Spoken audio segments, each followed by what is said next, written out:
आज के लेक्चर में हम लोग जो है पढ़ेंगे जो कि एल्केन का जो कि हम लोग पढ़ रहे थे सैचुरेटेड हाइड्रोकार्बन में, उसमें सैचुरेटेड हाइड्रोकार्बन उसका नोमेनक्लेचर पिछले लेक्चर में हम लोग पढ़ चुके थे। और नोमेनक्लेचर के अलावा उसके जो आइसोमेरिज में हैं, इन सबों के जो एग्जाम्पल्स 5 तक थे, तुमको 13.5 तक हम लोग इसके पहले के लेक्चर में देख चुके हैं।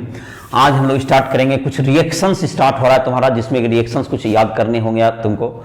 और उसका जैसे बहुत जगह पे व्हाट हैपेंस करके क्वेश्चन आ सकता है एग्जाम में, या तुमको कन्वर्सन करके आते हैं, तो रिएक्शंस पर ध्यान देना होता है, कैसे कैसे कौन प्रोड्यूस होगा। तो उसमें जो है रिएक्शंस को याद करने का कोशिश करेगा, और जहां पर जरूरी होगा मैकेनिज्म उसको बताया जाएगा। तो प्रिपरेशन का तुमको होगा, जैसे पहला नंबर इसमें देते हैं, तो from unsaturated hydrocarbon. Unsaturated hydrocarbon का मतलब समझ में आ रहा होगा, अनसैचुरेटेड हाइड्रोकार्बन। अनसैचुरेटेड हाइड्रोकार्बन का हो गया एल्केन और एल्काइन। एल्कीन और एल्काइन जैसे डबल बॉन्ड या ट्रिपल बॉन्ड होगा, उसमें अगर H2 ऐड कर देंगे, और जाहिर है कि मेटल के प्रेजेंस में, ये जो कैटलिस्ट के प्रेजेंस में, तो उससे एल्कीन जैसे है। तुमको मान लेते हैं तुम्हारे पास है CH2 डबल बॉन्ड CH2, इसमें अगर हम H2 ऐड कर दें तो इसमें जैसे निकेल के प्रेजेंस में हो सकता है, कोई भी Pt हो सकता है और Pd हो सकता है और निकेल, ये तीनों मेटल में से किसी के प्रेजेंस में आप कैटलाइज कर सकते हैं। तो इससे क्या होता है, ये हाइड्रोजन इसमें जुट जाएगा HH करके, तो क्या बन जाएगा, ये एल्केन हमें मिल जाएगा। तो अनसैचुरेटेड हाइड्रोकार्बन में तुमको क्या होगा, जैसे कि तुमको अगर इसके प्रेजेंस में H2 का एडिशन कर दिया जाए तो इसमें क्या बन सकता है तुमको, जैसे कि अब मान लेते हैं कि एक और जैसे CH3CH डबल बॉन्ड CH2 है, प्रोपीन है ये, इसमें भी H2 डाल दो, इसमें कैटलिस्ट में कोई भी लिख दो, PT, PD और Ni, एक कोई भी एक ले सकते हैं आप। तो क्या बन जाएगा, इसमें भी CH3CH2, CH3 प्रोपेन बन गया, प्रोपीन से प्रोपेन बन गया। अब एल्काइन अगर है आपका, ये एल्कीन से बनाया आपने दो, एल्काइन है अगर मान लेते हैं CH triple bond CH, ethyne जिसको एसिटिलीन भी कहते हैं कॉमन नेम में, इसमें 2 मोल H2 डाल दीजिए। 2 मोल H2 डाल देंगे तो पहले 1 मोल से ये डबल बॉन्ड से सिंगल, ट्रिपल बॉन्ड से डबल बॉन्ड हो जाएगा, दूसरा मोल में डबल बॉन्ड से फिर सिंगल बॉन्ड हो जाएगा, Ni के प्रेजेंस में कर दीजिए, तो ये तुमको 2 मोल लगेगा, तो क्या बन जाएगा, ये इथेन बन गया, CH3CH3। तो ये तुम्हारा जो रिएक्शन हो गया, इसमें क्या होगा, एल्काइन हो या एल्कीन हो, उससे हम लोग क्या कर सकते हैं, एल्काइन और एल्कीन में हाइड्रोजन को एडिशन से हम लोग एल्केन का फॉर्मेशन कर सकते हैं। तो ये जो तुम्हारा हो गया, ये हो गया तुम्हारा 2 मोल H2 से हो गया, एल्काइन में लगेगा, प्रोपाइन से भी कर सकते हैं। तो इस तरह का रिएक्शन जो है तुमको, ये एडिशन ऑफ क्या होगा तुमको, हाइड्रोजन टू एल्कीन और alkyne, addition of H2, addition of H2 to alkene और alkyne in presence of PT, PD और निकेल, ये क्या बनाएगा, प्रोड्यूसेस एल्केन हो गया, एल्केन बनाएगा। तो ये तुम्हारा हो गया पहला रिएक्शन। दूसरा है इसके बाद तुमको, ये इसको कुछ जगह पे सेबेटियर एंड सेंडर्स रिएक्शन भी लिखता है इसको। इस रिएक्शन का नाम अगर देखोगे कहीं कुछ बुक से मिलेगा, Sabatier and Senderens reaction, Senderens reaction. तो ये तुमको इस बुक में तो नाम, एनसीईआरटी बुक में शायद इस नाम से नहीं संबोधित किया है कहीं भी, बट इसको कहा जाता है, कुछ बुक्स में इसका नाम होता है सेबेटियर एंड सेंडर्स रिएक्शन के नाम से इसे जाना जाता है नेमिंग रिएक्शन में। ये तुम्हारा हो गया। दूसरा है तुमको एल्कील हैलाइड से बनाने का। एल्कील हैलाइड का अगर रिडक्शन हम लोग करेंगे, एल्कील हैलाइड का रिडक्शन कर दें, एल्कील हैलाइड मतलब कि RX हो गया, जो कि एल्कील हैलाइड मतलब एल्कील हैलाइड का अर्थ हो गया कि CH3Cl जैसे उसका एक एग्जांपल हो सकता है, C2H5Br, ये सब किसके एग्जांपल हो गए, एल्कील हैलाइड के। तो एल्कील हैलाइड का अगर रिडक्शन करें तो उससे एल्केन बन जाता है। एक तो ये तरीका है। दूसरा तरीका होता है कि जब हम लोग एल्कील हैलाइड को Na के साथ ड्राई ईथर की उपस्थिति में रिएक्शन कराते हैं, तो उससे हमको बन जाएगा, ये एल्केन बन जाता है, जिसमें कि तुमको कार्बन की संख्या क्या हो जाएगी, डबल हो जाती है, जिसे हम लोग उज रिएक्शन के नाम से जानते हैं। ये भी फेमस उज रिएक्शन तुम्हारा काफी फेमस नेमिंग रिएक्शन में आता है। तो ये जैसे कि तुम्हारा है,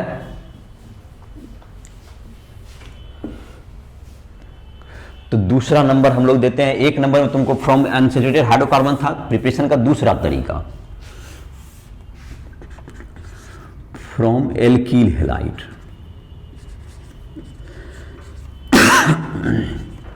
फ्रॉम एल्कील हैलाइड, इससे बनाने के दो मेथड हैं, एक तो इसका रिडक्शन करना और एक तुमको Na ड्राई ईथर के ऊपर। तो पहले रिडक्शन लिखते हैं, reduction of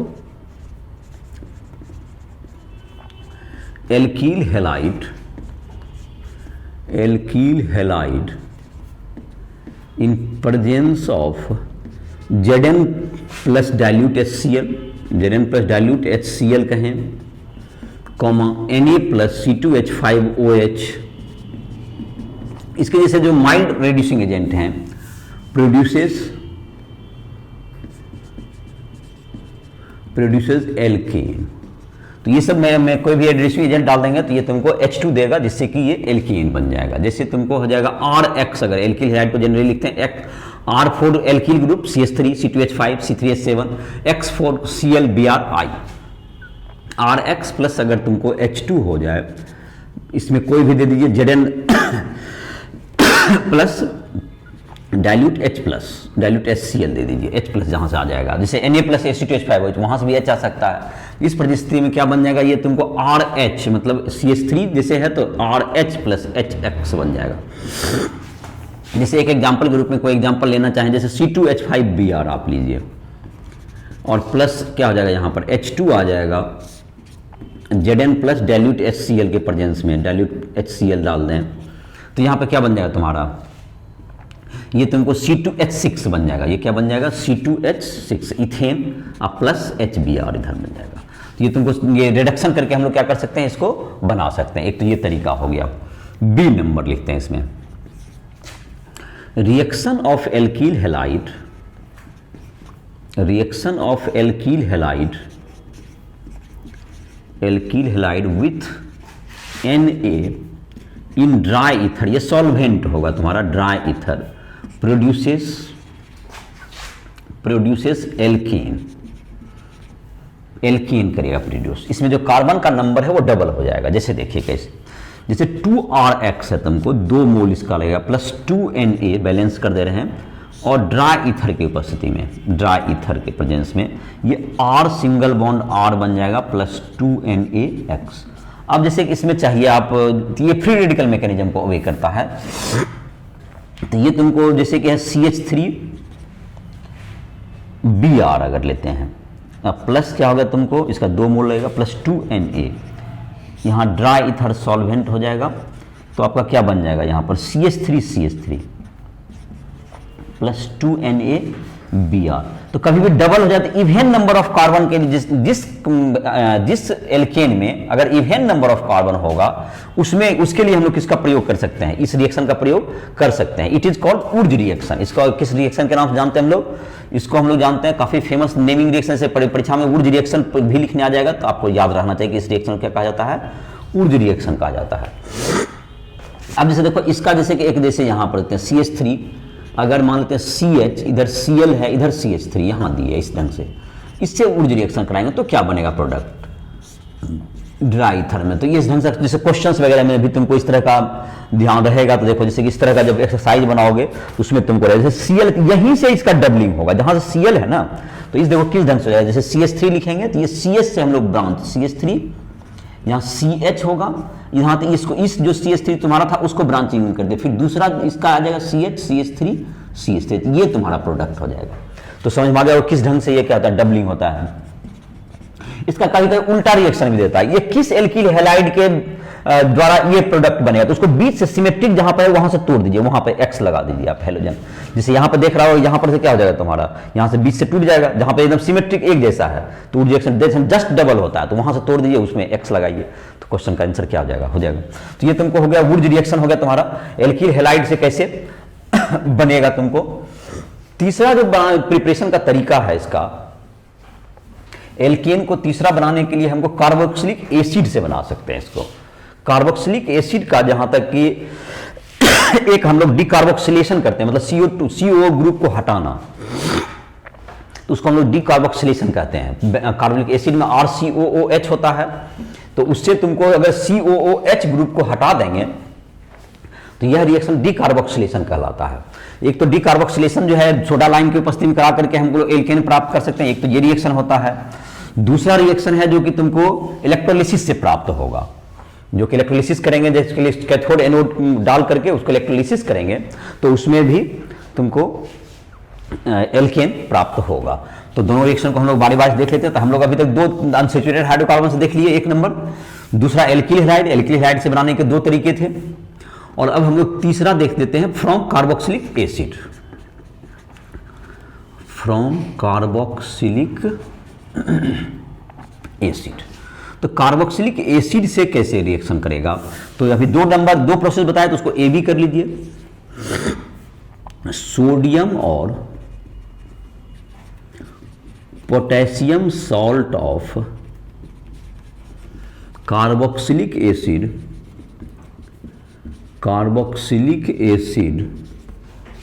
on reaction with soda lime कहते हैं। ये सोडा भी NaOH को सोडा जैसे हो गया, कास्टिक सोडा, और प्लस लाइम CaO, इसका मिक्सचर को सोडा लाइम कहते हैं, प्रोड्यूसेस एल्कीन। इस रिएक्शन को हम लोग क्या कहते हैं, डीकार्बोक्सिलेशन रिएक्शन। ये तुमको कार्बोक्सिलिक एसिड ग्रुप हट जाएगा तो इसको हम लोग कहेंगे डीकार्बोक्सिलेशन। से RCOONA अगर सोडियम सॉल्ट हो गया, जैसे RCOH कार्बोक्सिलिक एसिड ग्रुप होता है, उसमें सोडियम सॉल्ट हो गया, H को हटा दिया, सोडियम सॉल्ट हो गया, प्लस क्या डालिए, NaOH डाल दीजिए। तो इसका जो रिएक्शन होगा ये तुमको इससे लाइम CaO की उपस्थिति में, लाइम हो गया तुम्हारा, लाइम के प्रेजेंस में, तो ये तुम्हारा क्या बन जाएगा, ये R और ये H जो है तुमको ऐड हो जाएगा तुम्हारा, जिससे कि RH ये एल्केन बन गया और ये Na2CO3 बन जाएगा। तो यहां से क्या हो गया, ये तुमको एक कार्बन आइटम घट गया, इसी को कहते हैं, ये जो हट गया यहां से, ये तुमको यहां से लेके ये तुमको ऐड हुआ, ये तुमको क्या कहला, ये डीकार्बोक्सिलेशन कहलाता है। यहां से ये इसका हटना, ये क्या कहलाता है, डीकार्बोक्सिलेशन, मतलब कार्बोक्सिल ग्रुप हट गया। तो यहां से तुमको ये हट जाता है, ये R और ये तुमको जो इसका जो H है ये जुट करके क्या बना लेता है, एल्केन बनाता है। तो जिस ढंग से जैसे CH3 रहेगा तो CH4 बन जाएगा आपका, C2H5 अगर आपने दिया तो इथेन बन जाएगा, तो C3H7 दिया तो आपको प्रोपेन बन जाएगा, C3H8 बनेगा। इस तरह से एल्किल ग्रुप को बदल के अलग अलग प्रोडक्ट हम क्या कर सकते हैं, प्राप्त कर सकते हैं। मतलब अगर मिथेन बनाना है तो सोडियम एसीटेट डालना है, जैसे CH3COONA, इसका क्या नाम होता है, ये सोडियम एसीटेट इसको कहते हैं, प्लस क्या हो गया NaOH, इसमें CaO बन जाएगा, तो क्या बन गया तुम्हारा, ये CH4 बन गया, CH3H प्लस क्या हो गया Na2CO3, ये डीकार्बोक्सिलेशन से ये तुमको प्रोडक्ट बन गया। तो इस ढंग से क्या कर सकते हैं, इसको हम लोग प्रोड्यूस कर सकते हैं। दूसरा है इसमें B नंबर, जिसको इसको मिटा ही दे रहे हैं, उसके बाद B नंबर लिखते हैं, इलेक्ट्रोलिसिस से। जब हम लोग सोडियम और पोटेशियम सॉल्ट का क्या करेंगे, इलेक्ट्रोलिसिस करेंगे। इलेक्ट्रोलिसिस करने के लिए जाहिर है कि आपको जाना पड़ेगा इलेक्ट्रोलाइटिक सेल में, जहां कैथोड एनोड होंगे, और वहां पर जब हम लोग उसका ऑक्सीडेशन, उसका जो है तुमको जब इलेक्ट्रोलिसिस होगा तो कैथोड पर तुमको, एनोड पर इनफैक्ट क्या होगा, एल्केन प्रोड्यूस होगा। तो इलेक्ट्रोलिसिस के प्रोडक्ट में एनोड पर हमको एल्केन प्राप्त हो जाएगा। तो ये तुम्हारा है प्रिपरेशन का दूसरा तरीका है, तुमको कार्बोक्सिलिक एसिड में ही तुमको सेकेंड नंबर है, B नंबर।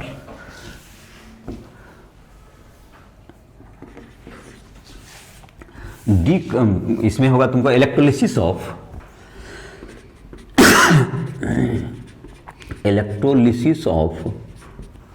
सोडियम और potassium salt of carboxylic acid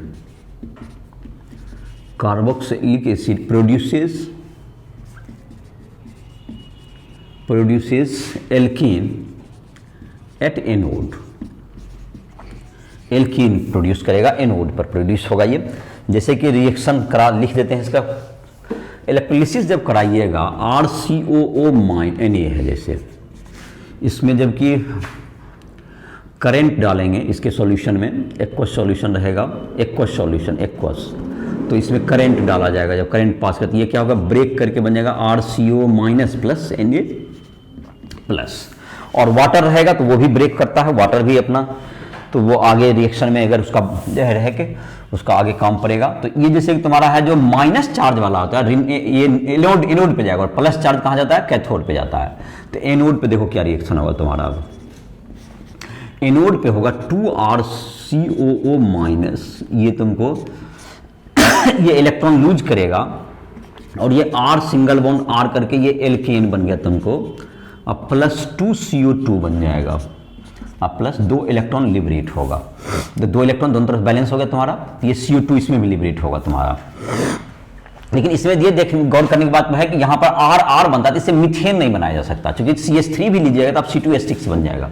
इस मेथड से क्या नहीं बना सकते हम लोग, मीथेन को प्रोड्यूस नहीं कर सकते हैं कभी भी, क्योंकि यहाँ पर देख रहे हो कि यहाँ पर जो प्रोडक्ट है तुमको RR 2 एल्केन बना हुआ है, इसमें RR मतलब कार्बन का संख्या कम से कम 2 हो जाएगा। जहां तक कैथोड के रिएक्शन, तुम्हारा एल्केन तो बन गया ये, कैथोड के रिएक्शन को अगर बात करें तो कैथोड पे तुमको 2Na प्लस जैसे होगा, ये तुमको 2 इलेक्ट्रॉन ले लेगा, ये 2 इलेक्ट्रॉन इससे Na बन जाएगा। लेकिन वहां पर जब एक्वस सोल्यूशन होता है, इलेक्ट्रोलिसिस जब कर रहे हैं तो उसमें वाटर भी रहता है, तो ये जो Na बनेगा जैसे 2Na प्लस 2 इलेक्ट्रॉन से Na बन जाएगा। लेकिन Na जो है फिर H2O से रिएक्शन कर जाएगा, तो ये बना लेता है NaOH प्लस H2 गैस बन जाता है, ये फाइनल प्रोडक्ट आपका यही निकलेगा। तो ये गैस तुमको तो निकल जाएगा, लेकिन ये सॉल्यूशन में प्रेजेंट रहेगा आपका, ये सेल में ही रह जाएगा, और H2 गैस के थोड़ से क्या निकल जाएगा, बाहर निकल जाएगा। सॉल्यूशन मतलब कि पहले क्या हुआ, ये 2 इलेक्ट्रॉन लेके सोडियम बना, ये सोडियम वाटर से रिएक्शन करके क्या बना लेगा, NaOH प्लस H2 बन जाएगा, और इसलिए फाइनल प्रोडक्ट के रूप में कैथोड पर से H2 गैस लिबरेट होगा। तो ये तुम्हारा इलेक्ट्रोलिसिस का प्रोडक्ट था। इसके एक एग्जाम्पल दिए हुए हैं, जैसे कि तुम्हारा 13.6 है, उसमें यह है तुमको क्वेश्चन है कि तुमको प्रोपेन बनाने के लिए किस एसिड की आवश्यकता होगी। तो प्रोपेन बनाने के लिए जब हम लोग डिकार्बोक्सिलेशन करेंगे, डिकार्बोक्सिलेशन जो ए नंबर में जो बताए थे उसके द्वारा, उसका क्वेश्चन है कि सोडा लाइम से अगर किस एसिड को रिएक्शन कराएं कि हमको ब्यूटेन प्राप्त हो। तो उसमें एक बात तो इतना देखा होगा तुम कि एक कार्बन जो CO2 का हमको हमारा लॉस होता है, तो जाहिर है कि हमको क्या करना पड़ेगा, ब्यूटेनोइक एसिड कैसे करना होगा काम। तो तुम्हारे क्वेश्चन अगर समझ में आया होगा, जो कि एग्जाम्पल पढ़ सकते हो किताब से, तुम अपना क्वेश्चन पढ़ सकते हो। तो एनसीईआरटी का एग्जाम्पल तुमको है 13.6 है तुम्हारा, जिसमें का पूछा जा रहा है कि प्रोपेन बनाने के लिए जो कि हम लोग सोडा लाइम से किस सोडियम सॉल्ट का यूज, किस एसिड का सोडियम सॉल्ट का यूज कीजिएगा जिससे कि हमको प्रोपेन प्राप्त होगा। तो प्रोपेन अगर प्राप्त होना है तो प्रोपेन का मतलब होगा C3H8। प्रोपेन का तो एक ही स्ट्रक्चर होता है, प्रोपेन में कोई दूसरा स्ट्रक्चर नहीं बन सकता है। C3H8 भी लिखेंगे तो कोई हर्ज नहीं है। लेकिन जैसे ब्यूटेन है तो ब्यूटेन में आपको स्ट्रक्चर नहीं लिखा, एन ब्यूटेन और नॉर्मल ब्यूटेन, आइसोब्यूटेन 2 तरह का बन सकता है, तो आपको उसका स्ट्रक्चर लिखना पड़ेगा। प्रोपेन में कोई दूसरा संभावना ही नहीं है। तो खैर जो भी हो, प्रोपेन तो यही होगा। और प्लस तुमको क्या बनता है, यहाँ प्रोपेन बनेगा, प्लस क्या बनना है यहाँ पर CO2 प्लस Na2CO3 बनता है सोडा लाइम की उपस्थिति में, ये बनेगा। तो एक कार्बन जो यहां पर आता है, ये भी इस कार्बन को तो आपको बढ़ा के देना पड़ेगा, तभी वो CO2 ग्रुप निकलेगा। तो इसका मतलब ये हुआ कहीं ना कहीं कि CH3 CH2 CH2 COO Na plus क्या होगा NaOH, और यहां पर CaO होगा, तो हमारा प्रोडक्ट क्या होगा C3, ये तुमको H यहां से आ जाएगा तो ये बन जाएगा।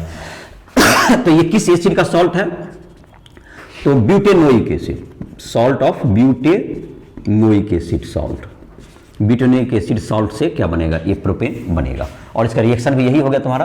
तो यही तुम्हारा था कि किस एसिड से बनेगा और उसके रिएक्शंस लिखने थे। ये तुम्हारा आंसर हो गया 13.6 का, एक ही क्वेश्चन था इसमें, तो ये तुम्हारा आंसर हो गया। अब इसका जो प्रॉपर्टीज तुमको है, फिजिकल प्रॉपर्टीज पहले पढ़ेंगे, उसके बाद तो केमिकल प्रॉपर्टीज हैं। तो फिजिकल प्रॉपर्टी जो तुम्हारा है इसका एल्केन के, एल्केन का तुमको, एल्केन को किस प्रकार से, एल्केन का जहां तक है, एल्केन का भी प्रिपरेशन हम लोगों ने देखा तीनों तरह से। अब इसके फिजिकल प्रॉपर्टी को हम लोग देखेंगे, इसमें जो रिएक्शंस हैं, जिसका इसका प्रैक्टिस करोगे, जितने भी रिएक्शंस दिखा गया, जो कि रिएक्शन को याद रखना होता है, और जैसा बताया जैसे समझ में भी आ गया होगा, तो उसको ध्यान करोगे। जैसे कि एल्कीन से था, तो एल्कीन एल्काइन से H2 जोड़ करके हमको क्या कर सकते हैं, उसमें Na के प्रेजेंस में H2 जोड़ दें तो क्या बन जाएगा, एल्केन बन जाता है। दूसरा तरीका था तुमको एल्किल हैलाइड से उसका रिडक्शन कर दें, रिडक्शन के लिए reducing agent Zn plus dilute HCl रखिए, चाहे Na प्लस C2H5OH, जहां से H प्रोड्यूस हो सके, तो उसके रिडक्शन से क्या बन जाएगा, एल्केन बनता है, जिसमें कार्बन का नंबर सेम रहता है। और कार्बन का नंबर, एक वुड रिएक्शन था जिसमें कि Na ड्राई ईथर की उपस्थिति में कार्बन का नंबर डबल हो जाता है, उसमें इवेन नंबर वाले बनेंगे। उसके बाद कार्बोक्सिलिक एसिड से था, कार्बोक्सिलिक एसिड से भी दो तरीका था, जो कि सोडा लाइम से बनाना, जिसको डिकार्बोक्सिलेशन रिएक्शन कहते हैं, और एक था इलेक्ट्रोलिसिस, जो कि अभी तुरंत बताए, जिसमें कि R ग्रुप का डबल हो जाता है उसमें, उससे मीथेन नहीं बना सकते हैं। तो अब हम लोग देखेंगे पहले फिजिकल प्रॉपर्टी एल्केन के, फिजिकल प्रॉपर्टी। एल्केन जहां तक है तुमको, एल्केन में तुमको जैसे कि मीथेन है, तुमको मीथेन, इथेन, प्रोपेन, ब्यूटेन, ये चार जो मेंबर होते हैं ये गैस में पाए जाते हैं नॉर्मल टेम्परेचर पे। जैसा कि तुमको एलपीजी गैस है तुम्हारा, जिसमें कि ब्यूटेन पाया जाता है, तो उसको गैस में ही पाया जाता है, लेकिन उसको प्रेशर के साथ जो है उसको हम लोग लिक्विफाई करके अंदर किस में भरते हैं, हम लोग सिलेंडर में भरते हैं। तो नॉर्मल टेम्परेचर पे जो हमारा C1 पे C4, मतलब first four member of alkene is gas. First four member समझ में आ गया, मीथेन, इथेन, प्रोपेन और ब्यूटेन, गैस है ये। तुमको नेक्स्ट 30 मेंबर, नेक्स्ट 13 का मतलब हो गया कहां से कहां तक चला गया, ये 1 से 4 हो गया, तो 5 से लेके C5 टू C17, C5 से पेंटेन से लेके C17 तक आर लिक्विड। ये किस फॉर्म में पाया जाएगा, ये आर लिक्विड के फॉर्म में पाया जाएगा, ये लिक्विड है। And other higher members are solid, and other higher member are of alkane are solid. मतलब कहां से, C18 से लेके आगे जो है, जैसे कि मोम वगैरह था, वैक्स वगैरह, वो सब तुमको, वो सभी हाइड्रोकार्बन के ही पार्ट होते हैं, तो ये सब तुम्हारा ये सॉलिड में पाए जाएंगे।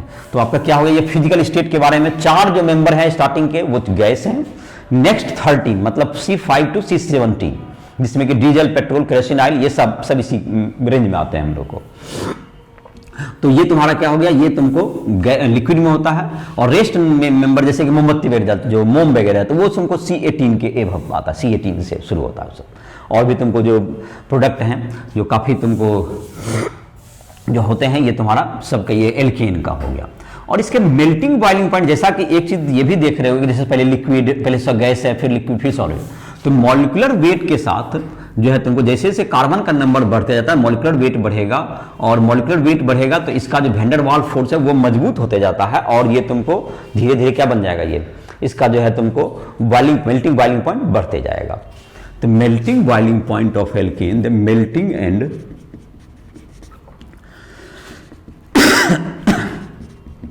boiling point of alkane increases with increase in molecular weight। molecular weight जैसे जैसे बढ़ते जाएगा ये क्या होता जाएगा, इसका मेल्टिंग बॉइलिंग पॉइंट बढ़ता जाएगा।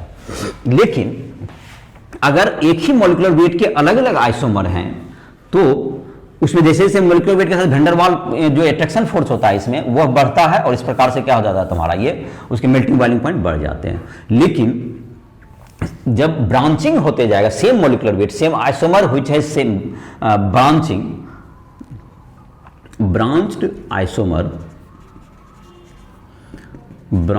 Isomer has less MP and BP, then straight chain isomer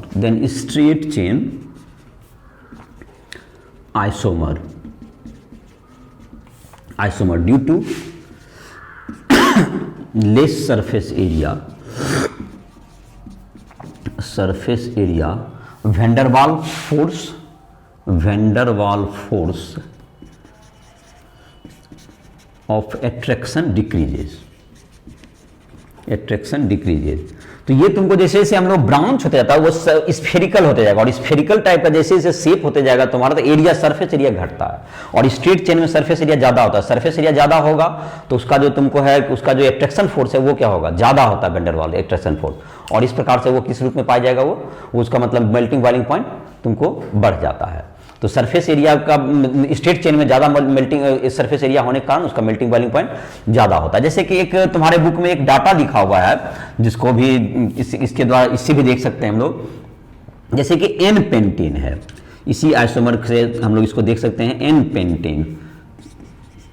तो क्या हो गया, पांचवा है ना, चारे हुआ, CH3 CH2 CH2 एक और CH2 देना होगा, ये क्या हो गया, एन पेंटेन है तुम्हारा ये एन पेंटेन। इसका MP तुमको ज्यादा होगा किससे, अगर एक ब्रांचिंग करें, जैसे CH3 CH3 3 हो गया, चौथा और ये पांचवा 2 मिथाइल ब्यूटेन हो गया, ये एक ब्रांचिंग किए, इसका MP मेल्टिंग बॉइलिंग पॉइंट इससे ज्यादा होगा।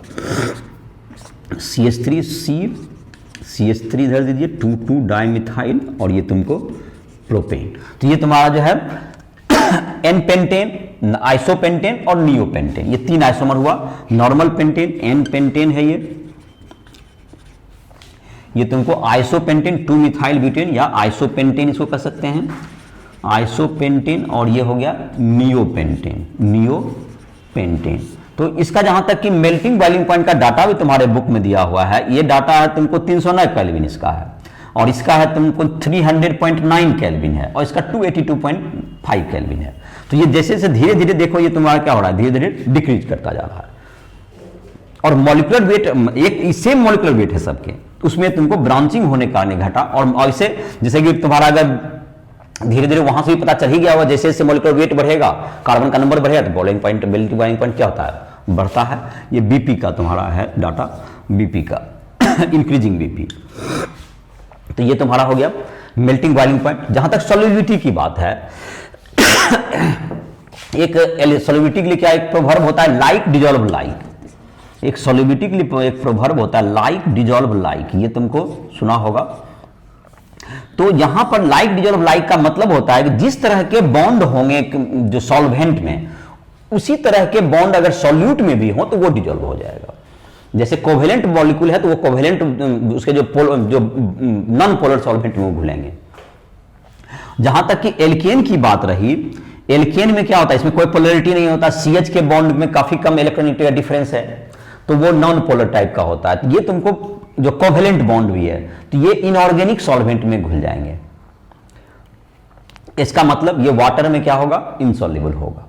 एल्केन जो है तुम्हारा ये क्या होगा तुमको, तो like dissolve like the alkane में जैसा बॉन्ड है, कैसा बॉन्ड है, तो alkane are soluble in organic solvent. Organic solvent में ये घुल जाएंगे क्योंकि दोनों का बॉन्ड मैच करेगा, बट इनसॉल्युबल इन वाटर। ये वाटर में डिजॉल्व नहीं होगा क्योंकि वाटर के साथ, वाटर में ये पोलर मॉलिक्यूल, ये वाटर कैसा सॉल्वेंट है, ये पोलर सॉल्वेंट है, ये H+OH- इस तरह से पोलर सॉल्वेंट है, ये पोलर सॉल्वेंट में नहीं घुलेगा ये। तो ये तुमको सॉल्युबिलिटी तुमको इसका कम होगा। जैसे देखते होगे तुमको ग्रीस वगैरह जो लग जाएगा तो वो तुमको वाटर में नहीं घुलेगा, क्योंकि वो सब तुमको हाइड्रोकार्बन होते हैं सैचुरेटेड, और उसमें तुमको क्या होगा, उसको अगर तुमको केरोसिन ऑयल में दे दो, जैसे तुमको जैसे पेंट वगैरह करते हो, तो पेंट वगैरह भी ऑर्गेनिक कंपाउंड्स होते हैं, जैसे वो हाइड्रोकार्बन नहीं है बट ऑर्गेनिक कंपाउंड होते हैं, तो वो भी तुमको क्या नहीं, वाटर में सॉल्युबल नहीं होता है। तो इस तरह का तुमको जो है वाटर में सॉल्युबल होने के लिए या तो हाइड्रोजन बॉन्डिंग होना पड़ता है, ऑर्गेनिक कंपाउंड जैसे चीनी वगैरह घुलता है तो वो हाइड्रोजन बॉन्डिंग कारण घुलेगा। ऑर्गेनिक कंपाउंड है चीनी वगैरह, लेकिन तुमको ये कार्बोहाइड्रेट जो है वो डिजॉल्व होते हैं because formation of hydrogen bonding. Water solubility होने के लिए जरूरी है। तो ये तुम्हारा होगा वाटर सॉल्युबिलिटी इसका नहीं होगा, और ये तुमको मेल्टिंग बॉइलिंग पॉइंट इसके हो गए, तो ये फिजिकल प्रॉपर्टी तुम्हारा हो गया। अब है तुमको केमिकल रिएक्शंस इसके हैं। तो केमिकल रिएक्शंस में ये जो एल्केन होते हैं, एल्केन तुमको बहुत ज्यादा रिएक्टिव नहीं होते हैं। इसमें सैचुरेटेड हाइड्रोकार्बन इलेक्ट्रॉन, एक तो कार्बन हाइड्रोजन का इलेक्ट्रोनेगेटिव डिफरेंस भी बहुत कम है, कोई पोलैरिटी नहीं है, कोई अनसेचुरेशन नहीं है, डबल बॉन्ड ट्रिपल बॉन्ड नहीं है जहां पर कि कोई इलेक्ट्रॉन का साइट हो जहां पर इलेक्ट्रोफाइल कहीं अटैक कर दे या न्यूक्लियोफाइल भी कहीं अटैक करे, ऐसा कोई साइट नहीं है इसके पास। तो जनरली ये ज़्यादा रिएक्टिव नहीं होते हैं, इसलिए ना तो इसका ऑक्सीडेशन भी मुश्किल होता है, आप जब तक कैटालिटिक ऑक्सीडेशन कर सकते हैं, रिडक्शन इसका होना संभव ही नहीं है, और इसलिए ये कंपैरेटिवली क्या कहते हैं, कम रिएक्टिव होते हैं। एल्कीन एल्काइन इन सबों से कंपेयर करेंगे तो ये कम रिएक्टिव होते हैं। लेकिन ये सब्स्टिट्यूशन रिएक्शन देंगे, जैसा कि हम लोग सब्स्टिट्यूशन रिएक्शन प्रोड्यूस करेगा, जैसा कि हम लोग हेलोजनेशन कर सकते हैं, हेलोजन से हाइड्रोजन को रिप्लेस कर सकते हैं, आप नाइट्रेशन कर सकते हैं, उसमें NO2 के द्वारा रिप्लेस कर सकते हैं, सल्फोनेशन SO3H जो कि हायर एल्केन्स, ये सब रिएक्शन देंगे तुमको। इसके अलावा सब्स्टिट्यूशन के अलावा आप इसको बर्निंग कर सकते हैं, कंबसन करते हैं, जिससे कि हम लोग जैसे हमारा जो नेचुरल गैस है, जैसे जो कि प्राइमरीली मीथेन होता है, तो नेचुरल गैस को हम लोग बर्निंग करते हैं, चाहे LPG गैस में नॉर्मल ब्यूटेन और आइसोब्यूटेन का मिक्सचर होता है, ये सब एल्केन ही है, तो कंबसन कर सकते हैं। तुम्हारा कहते हैं ऑक्सीडेशन, कार्बन डाइऑक्साइड और क्या बनेगा, वाटर बनता है। कुछ कंट्रोल्ड ऑक्सीडेशन करके आप अलग अलग प्रोडक्ट क्या कर सकते हैं, कैटलिस्ट के साथ बना सकते हैं। स्ट्रेट चेन का एल्केन को ब्रांच चेन एल्केन में बदल सकते हैं, फिर कुछ को एरोमेटाइजेशन कर सकते हैं। इस तरह के अलग अलग कुछ केमिकल इसके रिएक्शंस हैं। तो एल्केन के जो तुम्हारा कुछ केमिकल रिएक्शंस हैं, इस लेक्चर में मैं ऐसे तो सब्स्टिट्यूशन रिएक्शन में तो काफ़ी उसके मैकेनिज्म वगैरह भी दिए हुए हैं, जैसे मैकेनिज्म तुम पढ़ा भी होगा, उसमें जो कि था तुम्हारा जो कि मैकेनिज्म जो बताए थे, फ्री रेडिकल सब्स्टिट्यूशन रिएक्शन, जो मैकेनिज्म का हमारा वीडियो पिछले चैप्टर में अपलोड होगा राइस ट्यूटोरियल ऐप पर, उस पर तुम देख सकते हो। तो आज के लेक्चर में इसको यहीं पर समाप्त कर रहे हैं, और तुम इसके नेक्स्ट लेक्चर में हम लोग केमिकल रिएक्शन के बारे में पढ़ेंगे, तो इस लेक्चर को यहीं पर समाप्त कर रहे हैं।